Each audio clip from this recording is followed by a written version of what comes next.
नमस्कार। आचार सलील चैनल में आप लोग का स्वागत है। आज का वीडियो फिर वर्ल्ड वॉर 3 के को लेके है और अक्सर ख़ासतौर से अमेरिका में लोग बाग मेरे को कहने भी लग गए हैं कि क्या आप ट्रंप के फॉलोअर हो। तो मैं अपने फॉलोअर्स को बताना चाहता हूँ कि आदमी किसी का फॉलोअर नहीं होता, उसकी विचारधारा को मानता है यदि अच्छी हुई तो, और उसका सम्मान करता है। और ट्रंप की जो कुंडली थी वो उसमें मैंने बहुत रिसर्च किया था। आज इस वीडियो में मैं बताना चाहूँगा, अक्सर मैं बोलता हूँ वक्री ग्रहों के बारे में, और ट्रंप की कुंडली में गुरु वक्री है और गुरु वक्री जो है वो दूसरे घर में बैठा हुआ है। आपको ध्यान है, सिंह लग्न की कुंडली है और लग्न में मंगल है। मंगल जो होता है फायरी होता है आदमी को, और सिंह राशि में यदि मंगल बैठता है तो उत्पात मचाता है, उत्पाती होता है वो। और दूसरे घर में गुरु वक्री बैठा हुआ है और तीसरे घर में खाली, चौथे घर में चंद्रमा और केतु बैठा हुआ है। मतलब ये हुआ कि मून जो है वो राहु केतु एक्सेस में है। वैसे देखा जाए तो सूर्य भी साथ में है 10वें घर में, तो राहु केतु एक्सेस में, चंद्रमा और सूर्य दोनों आ गए, और शनि और शुक्र 12वें घर में और 11वें घर में बुध बैठा हुआ है। ये कुंडली मैंने कई बार डिस्कस की है।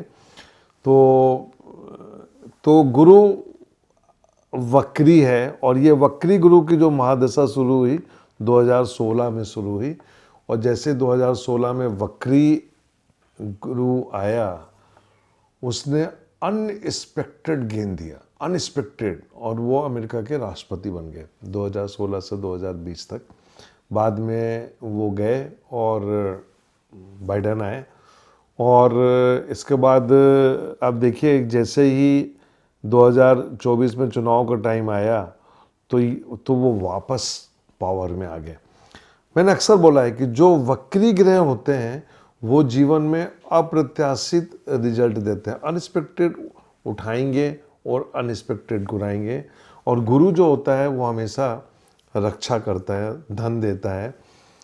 और इस चुनाव में उनको काफ़ी लोगों ने डोनेशन दिया, काफ़ी बड़ा बड़ा अमाउंट, मतलब वो आप उसकी जीरो काउंट करनी पड़ेंगी हम लोगों को, और वो जीत के आए।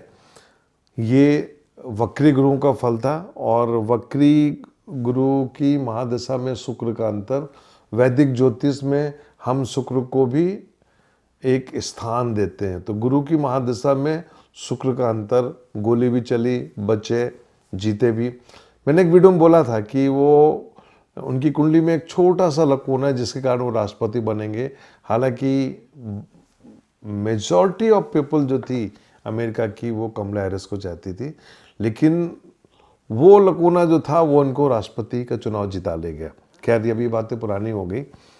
सवाल ये है कि ट्रंप के आने के बाद वर्ल्ड वॉर जो 3, मैं इसको वर्ल्ड वॉर 3 बोल रहा हूँ, 2020 में कोविड भी उसी का हिस्सा था। और इसके बाद जितने भी वॉर हो रहे हैं, चाहे आपका ईरान, इराक, उधर आपका देखा जाए तो रसिया भी इन्वॉल्व है यूक्रेन से, ये जितने भी एरिया में जो वॉर चल रही है हर जगह जहाँ पे, तो ये चीज़ें जो हैं ये 2020 से तेज़ी से बढ़ गई पिछले 4 सालों में।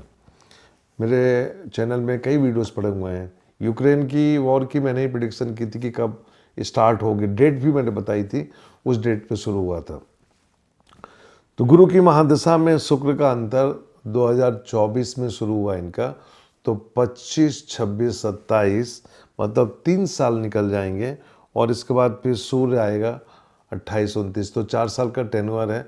तो जुपिटर में शुक्र और जुपिटर में सन में इनके 4 साल पूरे हो जाएंगे।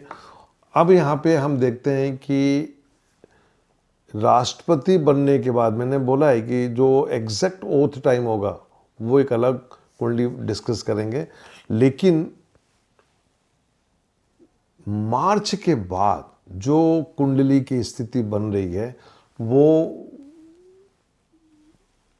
पूरे दुनिया के लिए बड़ी इंपॉर्टेंट है।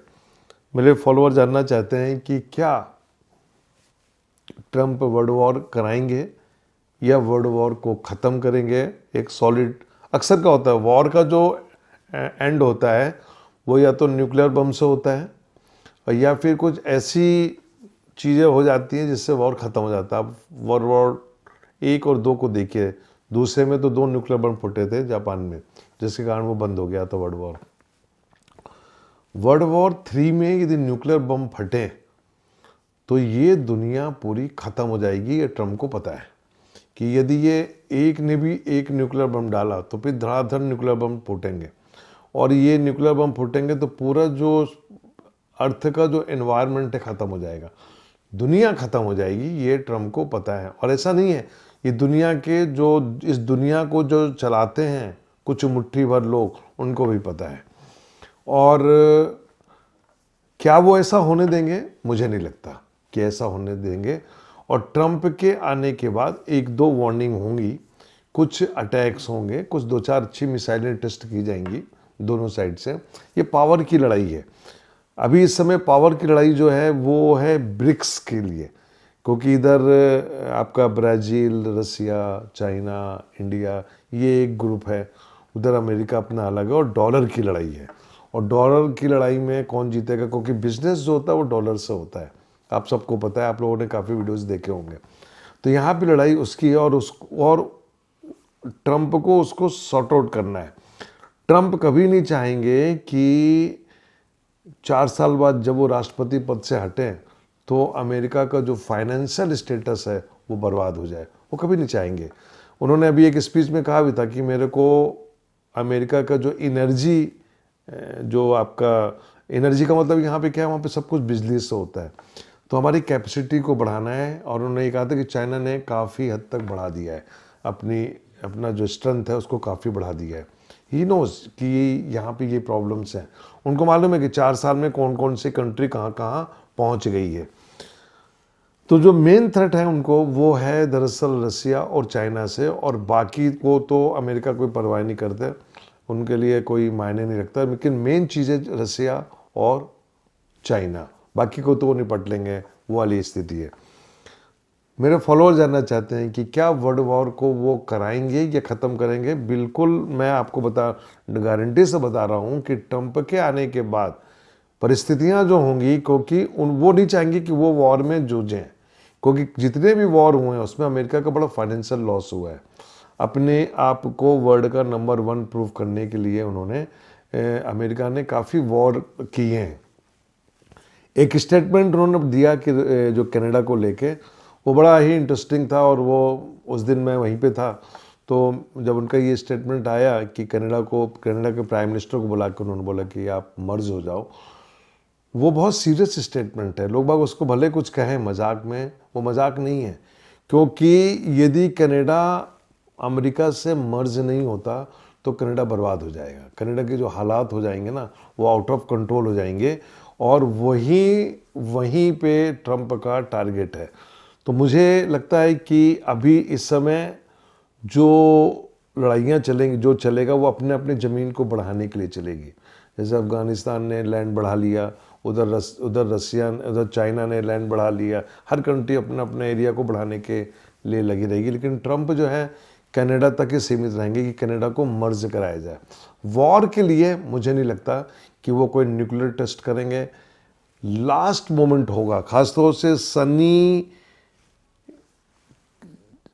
इस वीनस में जब सनी का इन्फ्लुएंस आएगा, तब कुछ अनएक्सपेक्टेड मिसाइल्स आ सकती हैं जहाँ पे काफ़ी डैमेज हो सकता है। और मैंने अक्सर बोला है कि वर्ल्ड वॉर 3 का जो पूरा एरिया होगा, ये पूरा गल्फ है, इधर पूरा जो मुस्लिम बेल्ट है पूरा, वो पूरा एरिया कवर्ड हो रहा है। इसलिए मैंने अक्सर बोला है कि मैन मेड रिलीजन्स खत्म होगा, क्योंकि वो पूरा बेल्ट वहीं पे आ रहा है। आप अपने नेबर से शुरू हो जाइए, पाकिस्तान से अफगानिस्तान, और आगे बढ़ते जाइए आप, तो पूरा बेल्ट जो है वो वही है, और वहीं पे ये लड़ाई जो होगी शुरू होगी, चल रही है, ऑलरेडी चल रही है, ये अभी अपने पीक पे आएगी, और ट्रम्प इस पे मास्टर स्ट्रोक लेके इसको ख़त्म करेंगे। तो 2025 में जाके मैं समझता हूँ वो पीरियड जो आएगा जहाँ पे वो एक मास्टर स्ट्रोक मार सकते हैं, वो होगा मई के बाद, मई 2025 के बाद वो एक ऐसा मास्टर स्ट्रोक मारेंगे जहाँ पे पूरी दुनिया एकदम से वो हो जाएगी, क्योंकि तब तक वायरस का खेल भी चलेगा और पॉपुलेशन को कम करने का खेल चलेगा। हमें भी सोचना पड़ेगा कि हम कैसे पॉपुलेशन को कम करें, 140 करोड़ से कैसे अपने आप को सीमित करें, बहुत ज़रूरी है, नहीं तो हम भी बर्बादी की तरफ ही जा रहे हैं। तो ट्रम्प का जहाँ तक मेरे फॉलोअर जानना चाहते हैं क्या वो वर्ल्ड वॉर को, बिल्कुल वो उसको अपने हाथ में लेके कंट्रोल करेंगे, और इसलिए उन्होंने अपनी सुपरमेसी जो है ना, उन्होंने प्रूफ की है कि अमेरिका अमेरिका है।